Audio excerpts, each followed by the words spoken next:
Now, these threats and security concerns come as we are seeing an increase in the number of threats against elected officials. We have that part of the story now. News specialist Darby Sparks talked to a Department of Public Safety official who talked to her about what we're seeing here in Utah with concerns of political threats. Darby? That's right, Deanie. Commissioner Jess Anderson says it takes more than just security, which he feels confident about, but it also takes people to say enough is enough in order to prevent political violence. It's been on the rise everywhere. Locally, threats against President Biden last August left one Provo man dead.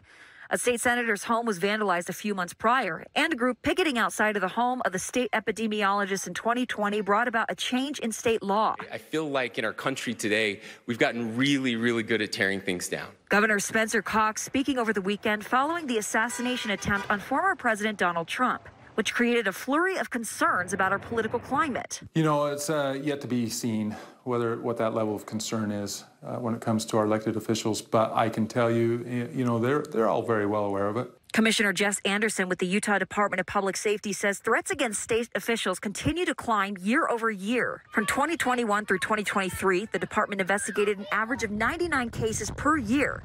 So far in 2024, 82 already this year, and we're only halfway through the year. The department consistently communicates with outside agencies and officials to plan security for events. Anderson saying they work quite well together. We all have a role to play, and we coordinate and communicate very effectively. But he says it's a fine line balancing event security while still guaranteeing access to the public. When asked whether the assassination attempt over the weekend could provide a lesson for law enforcement in tightening measures, we'll see what the true measures of this investigation comes out as, but understanding that for the next while and getting us through this rest of this year in elections, I would expect you to see and watch that's going to be very stiff and very rigid security presence.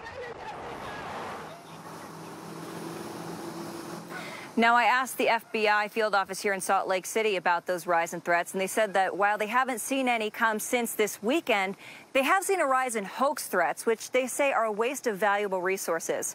I'll have their full statement in an article online. For now, live in Salt Lake City, I'm Darby Sparks, KSL News.